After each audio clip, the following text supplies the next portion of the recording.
मेरा नाम है वीरेंद्र अधिकारी।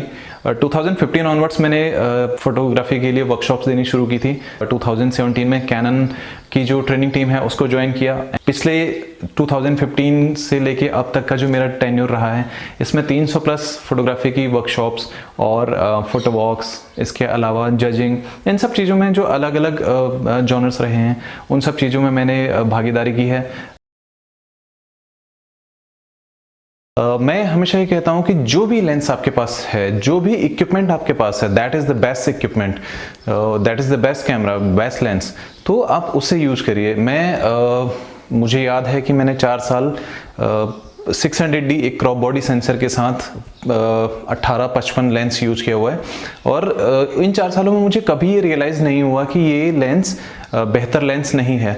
मैं हमेशा से ये कहता हूँ कि जो भी लेंस आपके पास है वो सबसे बेस्ट है, तो उसे ही यूज़ करिए।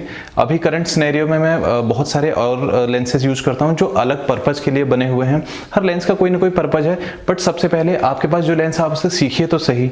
आप देखिए कि उसकी लिमिट कहाँ तक है। द मोमेंट आपको ये लगने लगता है कि अब इसकी लिमिट ख़त्म हो गई है, मुझे इससे आगे बढ़ना है, तब आप अपने नेक्स्ट लेंस के लिए सोचिए। ट्रैवलिंग में जब भी आप कहीं जा रहे होते हैं तो मैक्सिमम लोग ये करते हैं कि जो भी इक्विपमेंट्स उनके पास हैं वो सारे वो रख लेते हैं, और उसके बाद जब वो लोग किसी एक लोकेशन पे जाते हैं तो मैक्सिमम टाइम पर, क्योंकि हमारा बैग हमारे कंधे पे होता है जिसमें बहुत सारे इंस्ट्रूमेंट्स होते हैं, उसका वेट इतना ज़्यादा हो जाता है कि हम बहुत लंबा शूट नहीं कर पाते हैं। ट्रैवलिंग के केसेस में स्पेशली हमको बहुत सारा चलना पड़ता है, मैक्सिमम टाइम पर हमको वॉक ही करना है, और वो वेट हमारे लिए बहुत बड़ा सरदर्द बन जाता है। मैं हमेशा ये कोशिश करता हूँ कि एक लेंस और एक कैमरा लेके चलूं। प्रेफरेबली मैं 24-105 mm लेंस यूज करना पसंद करता हूं, क्योंकि मैं अभी 6D Mark II यूज कर रहा हूं और उसका किट लेंस है। वो लेंस सारी जगहों पर मेरी हेल्प कर लेता है। पोर्ट्रेट में भी, आपके स्ट्रीट में, आपके लैंडस्केप्स में, आपके एस्ट्रो फोटोग्राफी, हर टाइप की फोटोग्राफी उससे हो सकती है। एक चीज़ जो बहुत ज़्यादा ज़रूरी है वो है कि हम अपने को भी एडुकेट करते रहें। समय के साथ साथ चीज़ें बदल रही हैं, लोगों को देखने का नज़रिया बदल रहा है, हम ग्रो कर रहे हैं, तो ऐसे में ज़रूरी हो जाता है कि हम नई चीज़ें सीखते रहें। नई चीज़ें सीखने के लिए आज की डेट में हमारे पास बेहिसाब ऑप्शन हैं, क्योंकि हमारे पास इंटरनेट अवेलेबल है। तो ऐसे टाइम पर मैं सबसे ज़्यादा ये कोशिश करता हूँ कि जो भी इंटरनेट में हमें चीज़ें अवेलेबल हो पाती हैं हमारे सीनियर्स के थ्रू, जो वर्ल्ड के रिनोन्ड आर्टिस्ट हैं उनके थ्रू, उनके जो भी उनकी ब्लॉग्स होते हैं, जो भी उनके यूट्यूब वीडियोस होते हैं, उनसे मैं सीखने की कोशिश करता हूं। और एक चीज़ जिसको हम बहुत ज़्यादा इग्नोर करते हैं वो है अपने साथ वालों से सीखना। इवन कई बार ऐसा होता है जब हम अपने से बहुत जूनियर जो बच्चे होते हैं उनसे भी सीख लेते हैं, बिकॉज सीखने के लिए कोई उम्र नहीं है, और जो नॉलेज है उसके लिए भी कोई उम्र नहीं। अक्सर जब भी फोटोग्राफी की बात होती है, बात हमेशा होती है लाइटिंग के बारे में। हर कोई ये कोशिश करता है कि लाइटिंग सबसे बेस्ट हो सके। तो ये एक ऐसा साइंटिफिक या फिर ये को आर्टिस्टिक वे है कि आप अगर लाइटिंग को कंट्रोल कर लेते हो तो आपकी फोटोग्राफी अपने आप अच्छी हो जाती है। बट हम समय के साथ साथ जैसे जैसे ग्रो करते हैं फोटोग्राफी में, हमें पता चलता है कि सिर्फ लाइटिंग को कंट्रोल करने से बहुत अच्छी फोटोग्राफ्स नहीं आने वाली। लाइटिंग के साथ साथ हमको शेडो भी देखनी पड़ती हैं। उस शेडो को किस लेवल पे यूज किया जा सकता है, कितनी क्रिएटिवली उसको यूज किया जा सकता है। तो हम हमेशा जो भी हमारे सीनियर्स ने हमें बताया हुआ है उसके अकॉर्डिंगली शुरू करते हैं, बट धीरे धीरे हम जैसे जैसे ग्रो करते हैं हम अपने अकॉर्डिंगली उस लाइट को कंट्रोल करना सीख जाते हैं। बहुत सारे लोग होते हैं जो पोर्ट्रेट के लिए लाइटिंग को यूज करते हैं, बहुत सारे लोग होते हैं जो लैंडस्केप के लिए लाइटिंग यूज करते हैं, बहुत सारे लोग हैं जो ट्रैवलिंग के लिए लाइटिंग को यूज करते हैं। तो वहाँ पर अगर आप इन तीनों जॉनर्स को, अगर हम सिर्फ 3 जॉनर्स की बात करें, अगर आप इन तीनों जॉनर्स के फोटोग्राफ्स को देखोगे आपको पता चलेगा कि एक ही लाइट है, एक ही टाइम पे शूट किया गया है, बट अकॉर्डिंगली सबने अपने अपने हिसाब से लाइटिंग को यूज किया हुआ है। तो जो जैसे हम हमेशा कहते हैं कि एक पोर्ट्रेट शॉट के लिए आपके पास डिफ्यूज लाइट का होना बहुत ज़्यादा ज़रूरी है, और एक लैंडस्केप के लिए हार्श लाइट बहुत अच्छी हेल्पफुल हो सकती है। अगर आपने लेह लद्दाख के फोटोग्राफ्स देखे होंगे तो आपको पता चलेगा कि कहीं पर शेडो और कहीं पर लाइटिंग का जो इम्पैक्ट है वो बहुत शानदार नज़र आता है। तो वहाँ पर अगर आपकी बिल्कुल जो सॉफ्ट लाइट होती है वो होगी तो उसका कोई इंप्रेशन नहीं रहेगा, लेकिन हार्ड लाइट अगर वहाँ पे है, हार्श लाइट अगर है, तो उसका इंप्रेशन सबसे अच्छा नज़र आता है।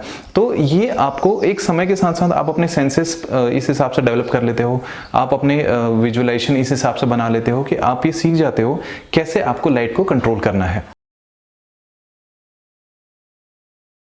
इसके अलावा कुछ और एक्सेसरीज भी हैं जो लाइटिंग को कंट्रोल करने में आपकी हेल्प करते हैं, जैसे एनडी फिल्टर है, सीपीएल फिल्टर है, जीएनडी फिल्टर्स हैं। ये फिल्टर्स एज पर जॉनर अलग अलग तरीके से यूज किए जाते हैं, जिनको मैं भी यूज करता हूं क्योंकि मैं ट्रैवल फोटोग्राफी करता हूं। और ट्रैवलिंग के केस में आप ये श्योर नहीं कर सकते कि आप स्पेसिफिक टाइम पे ही किसी एक लोकेशन पे पहुंचेंगे। सो उस सिनेरियो में हमें किसी भी टाइम पर शॉट लेना पड़ता है, तो वहां पर इन एक्सेसरीज की जरूरत थोड़ा सा ज्यादा पड़ जाती है।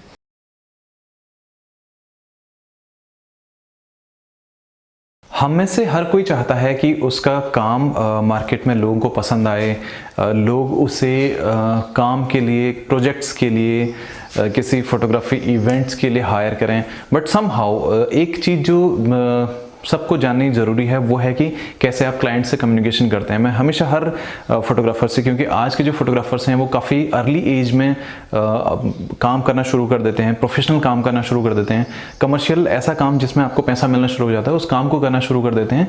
तो उनके लिए ज़रूरी है कि वो सबसे पहले क्लाइंट से कम्युनिकेशन बेहतर तरीके से कर सकें। यहाँ पर मैं एक चीज़ ज़रूरी कहना चाहूँगा कि आपका जो लुक है, जो एटीट्यूड है, जो आपको अपने काम की समझ है, वो आपके बहुत काम आती है।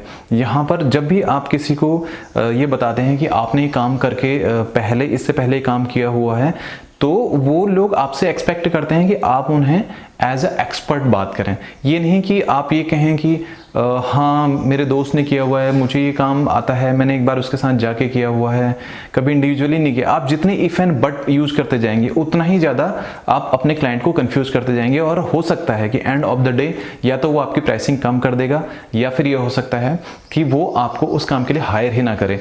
तो कम्युनिकेशन के लिए बहुत ज़्यादा ज़रूरी है कि आपका जो प्रोफाइल है वो बहुत स्ट्रॉन्ग होना चाहिए। आप अगर किसी काम को हाथ में ले रहे हैं तो उससे पहले ये इंश्योर करिए कि आपने उस काम को एक्चुअल में करके देखा हुआ है। अगर आपने नहीं भी किया हुआ है तो भी जो लोग उसमें एक्सपर्ट हो चुके हैं उन लोगों से आप बात करिए, उन लोगों से डिस्कस करिए और ट्राई करिए कि कुछ उस टाइप का काम आप कर सकें जिससे कि आप अपने क्लाइंट को कॉन्फिडेंट होकर बोल सकें कि यस ये काम मेरे को आता है। ऐसा नहीं होना चाहिए कि आपने किसी का काम किया और उसके बाद समहाउ वो काम उस तरीके का नहीं था जो मार्केट में चलता है, तो वो आपके लिए कहीं ना कहीं एक बहुत बड़ा नेगेटिव पॉइंट हो जाएगा। तो कम्युनिकेशन की जब बात आती है तो सबसे पहले आप अपने कुछ सैंपल इमेजेस अपने पास रखिए उस काम से रिलेटेड। अपने क्लाइंट को कॉन्फिडेंटली बोलिए कि हाँ आपको ये काम आता है, और जो भी आप शूट करके आते हैं, जो भी आप प्रोडक्ट, जो भी आपने फाइनल आपका रिजल्ट आता है उस रिजल्ट को उसको शो करिए। और उसके बाद भी थोड़ा सा ऑप्शन रखिए कि क्या उसमें कुछ इंप्रूवमेंट वो चाहते हैं। और मैं एक चीज़ जो मैंने अपने काफ़ी सारे दोस्तों से सीखी हुई है वो होता है कुछ ऐसी फाइनल आप कुछ ऐसा डिलीवर कर देते हैं जिसकी उन्होंने एक्सपेक्टेशन नहीं की होती है।